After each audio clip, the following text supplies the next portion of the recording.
Hi friends, welcome to Ashrita's creations. ఈరోజు అయితే మరొక మంచి టిప్తో మీ ముందుకు వచ్చానండి. పాత చాటలు ఎప్పుడు కొత్తగా ఉండడానికి ఏం చేయాలా అనేది ఈ వీడియోలో మీకు షేర్ చేస్తాను. లక్ష్మీప్రదం అని చెప్తారు. చాట, చీపురు, అదేవిధంగా రోలు, రోకలి, ఈ 4 వస్తువులు అయితే మన ఇంట్లో ఖచ్చితంగా ఉండాలి. ఇప్పుడు మీరు చూస్తున్న ఈ చాటల ఏజ్ అయితే 22 ఇయర్స్ అండి. అంటే మా ఇంటికి వచ్చి 22 ఇయర్స్ అయింది. అది తిరుమల నుంచి. సంవత్సరానికి ఒకసారి అయితే ఈ విధంగా నేను చక్కగా ఈ పాత చాటల్ని కొత్తగా చేస్తూ ఉంటాను. ఇప్పుడు చూసారు కదా, అవంతా పెచ్చులుగా లేసాయి. గోటుతో అయితే తీయద్దండి. గోటుతో తీస్తే ఆ గోటులో గుచ్చుకొని నొప్పి వచ్చే అవకాశం ఉంది. అలా లేసిన మెంతి పిండినంతా కూడా మనము ఈ స్పూన్తో ఈ విధంగా నీట్గా ఇలా అంటూ ఉంటే అంతా లేసి వచ్చేస్తుంది పెచ్చులుగా. అదంతా మొత్తం ఇలా క్లీన్ చేసుకోవాలి. మనందరి ఆరాధ్య దైవం కలియుగ వైకుంఠవాసుడు ఆ శ్రీనివాసుని సన్నిధి నుంచి ఈ చాటలు అయితే వచ్చాయండి మాకు. అందుకనేసి నేను ఎంత పాతవైనా సరే వాటిని పడేయను. ఇయర్లీ వన్స్ అయితే ఖచ్చితంగా ఈ చాటల్ని నేను కొత్తగా ఉండేటట్లు చూసుకుంటానండి. ఇంత ఇదిగా ఇవి పెచ్చుల్లాగా లేయడానికి ఒక కారణం ఉందండి. డైరెక్ట్ సన్లైట్ కాదు, పార్షియల్ సన్లైట్లోనే పెట్టాను పొరపాటున. అందువల్ల ఈ చాట ఎక్కువ శాతం ఈ విధంగా పెచ్చుల్లాగా లేసిపోయింది. చూసారు కదా ఎంత ఇదిగా ఉందో. దాన్నంతా కూడా నీట్గా ఈ విధంగా స్పూన్తో అయితే నేను క్లీన్ చేసేసాను. ఈజీగా వచ్చేస్తుంది. అంతా లేసిపోయింది కదా. పక్కన ఇంకో చాట ఉంది కదా, అది చూడండి, ఇంత ఇదిగా అయితే పోలేదు. ఒకప్పుడు అంటే ఈ విధంగా కాదు, వెదురు చాటల్లో జిలేబీ ఇచ్చేవాళ్ళు స్వామివారి నైవేద్యం. అలా ఈ చాటలు అయితే మా ఇంటికి వచ్చాయి. చాట అంటేనే లక్ష్మీ స్వరూపం కదండి. అలాంటి చాటలు స్వామివారి సన్నిధి నుంచి వచ్చినప్పుడు ఇంకా మనకు అవి ఎంతో ప్రీతికరం అయిపోతాయి కదా. అందువల్ల నేను వాటిని అలాగే జాగ్రత్తగా పెట్టుకుంటూ వస్తూ ఉన్నాను. మనం బియ్యం చెరుకోవడానికి ఏ వస్తువైనా చెరగాలంటే చాట కంపల్సరీ. అలాంటి చాటల్ని మనం కొత్తగా ఎలా చేయాలో చూసేద్దాం. మరి ముందుగా అయితే ఇలాంటి ఒక గిన్నె తీసుకొని ఈ నా న్యూస్ పేపర్స్ ఉంటాయి కదా, వాటిని అంతా కూడా చిన్న చిన్న ముక్కలుగా ఇలా చేత్తోనే తుంపి గిన్నెలోకి వేసుకోండి. మనకి ఇక్కడ 2 చాటలు కదా, ఒక పెద్ద పేపర్, మెయిన్ పేజీలో పెద్ద పేపర్ ఉంటుంది కదా, అదైతే సరిపోతుంది మనకి ఇక్కడ. ఆ పేపర్ని ఈ విధంగా చిన్న చిన్న ముక్కలు, వీలైనంత చిన్న ముక్కలుగా చేసి గిన్నెలో వేసి వాటర్లో మునిగేటట్టు చూసుకోండి. ఇవేమీ నానాల్సిన పని లేదండి. ఒకసారి ఇలా కడిగేసి చక్కగా మనము నీళ్లు పిండేసి తీసుకోవాలి. ఈ నానబెట్టాల్సిన పనేం లేదు పేపర్ని. ఒకప్పుడైతే ఈ చాటలకు పూసే పేస్ట్ రోట్లోనే రుబ్బుకునేవాళ్ళు. ఇప్పుడైతే మిక్సీలో మనము చేసేసుకుందాము. అలాగే మెంతులు ఒక 3 టీ స్పూన్స్ ముందు రోజే నానబెట్టుకోవాలండి. అంటే దాదాపు ఒక 12 అవర్స్ అయితే నానబెట్టుకోవాలి. నేను ఆల్రెడీ నానబెట్టి పెట్టాను. నాకు కుదరకపోవడం వల్ల 24 అవర్స్ అయిపోయింది. ఈ మెంతులు నాని చక్కగా నానిపోతాయి 12 అవర్స్ అయితే. ఈ నానిన మెంతుల్ని ఆ వాటర్ని అంతా మిక్సీలో యాడ్ చేసుకోవాలి.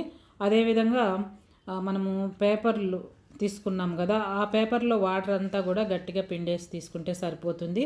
ఎందుకంటే మరీ లూజ్గా ఉంటే చాటలు చక్కగా ఉండకుండా పక్కకు పోతూ ఉంటుంది.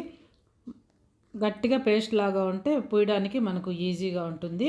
అదేవిధంగా ఒక 2 టీ స్పూన్లు పసుపు కూడా వేసుకోండి. ఎక్కువ పచ్చగా ఉండాలంటే ఇంకా మీరు పసుపు ఇంకొక టీ స్పూన్ యాడ్ చేసుకోవచ్చు. ఈ విధంగా పసుపుని యాడ్ చేసిన తర్వాత మనము డైరెక్ట్గా మిక్సీ పట్టుకోవడమే. ఏదైనా వాటర్ తక్కువ అనిపించిందంటే కొద్దిగా వాటర్ యాడ్ చేసుకొని నీట్గా మెత్తటి పేస్ట్ అయితే రావాలి. ఎక్కడ పలుకుల్లాగా అలా ఉండకూడదు. చూసారు కదా ఎంతో ఈజీగా మెత్తటి పేస్ట్ అయితే రెడీ అయిపోతుంది. ఇలా మెత్తగా ఉండాలి. మెంతులు బాగా మెదగాలి. అదేవిధంగా పేపర్ కూడా చక్కగా మెదగాలండి. ఒక 5 మినిట్స్లోనే చక్కటి పేస్ట్ అయితే అయిపోతుంది. ఇలా రెడీ చేసుకున్న పేస్ట్ని ఈ చాటలకు పూసేద్దామండి. ఆ పూయడంలో కూడా కొన్ని జాగ్రత్తలు తీసుకోవాలి. ఎలా ఏంటి అనేది మీకు చూపిస్తాను. ఇక్కడ చూస్తున్నారు కదా, ఈ చాట అయితే బాగా పాడైపోయింది. అందుకని దీనికి కొద్దిగా ఎక్కువే ఈ పేస్ట్ అయితే పడుతుందండి. ఇలా మనం కొద్దిగా ప్రెస్ చేస్తూ నీట్గా అంతా సమంగా వచ్చేటట్లుగా ఈ పేస్ట్ అయితే పూసేయాలండి. ఎంతో ఈజీ, ఎవరైనా చేసుకోవచ్చు. యాక్చువల్గా బయట కూడా అమ్ముతూ ఉంటారు మెంతి పేస్ట్ అని వీధుల్లోకి వచ్చి. నాకు అలా ఇష్టం ఉండదు. ఎప్పుడు కూడా నేను రెడీ చేసుకొని ఈ విధంగానే చాటలకైతే పూస్తూ ఉంటాను. మా ఇంట్లో మా చిన్నప్పుడు మా అమ్మ ఇలాగే చేసేవాళ్ళు. నేను కూడా ఇప్పుడు అదే విధంగా చేస్తూ ఉంటానండి. ఎప్పుడు సంక్రాంతికి ఈ విధంగా రెడీ చేసుకుంటాము. ఈసారి కుదరలేదు. అందువల్ల నేను ఇప్పుడైతే ఈ చాటల్ని ఈ విధంగా మెంతి పేస్ట్తో చక్కగా నీట్గా రెడీ చేస్తూ ఉన్నాను.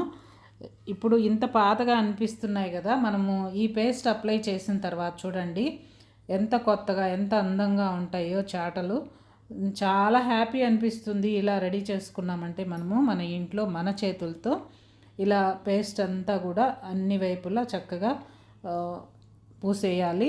ఎక్కడైనా హోల్స్ లాంటివి పడినాయి అనుకోండి, అక్కడ కొద్దిగా ఎక్కువ అంటే కొద్దిగా పేస్ట్ అలా పెట్టి ఆ తర్వాత మళ్ళీ పూసేసామంటే హోల్ అయితే క్లోజ్ అయిపోతుంది. ఈ చాటలకి ఎక్కడ హోల్స్ లేవు, కాకపోతే మెంతిపిండి అంతా ఊడిపోయింది. ఈ విధంగా అయితే మనము చేత్తో చక్కగా పూస్తూ లైట్గా అదుముతూ ఈ పేస్ట్ అయితే పూయాలండి. కొంచెంగా ప్రెస్ చేస్తూ పూసామంటే ఎక్కడైనా హోల్స్ ఉన్నా, అదేవిధంగా మధ్య మధ్యలో ఏదైనా గ్యాప్స్ వచ్చినా అంతా చక్కగా అయితే పట్టేస్తుంది.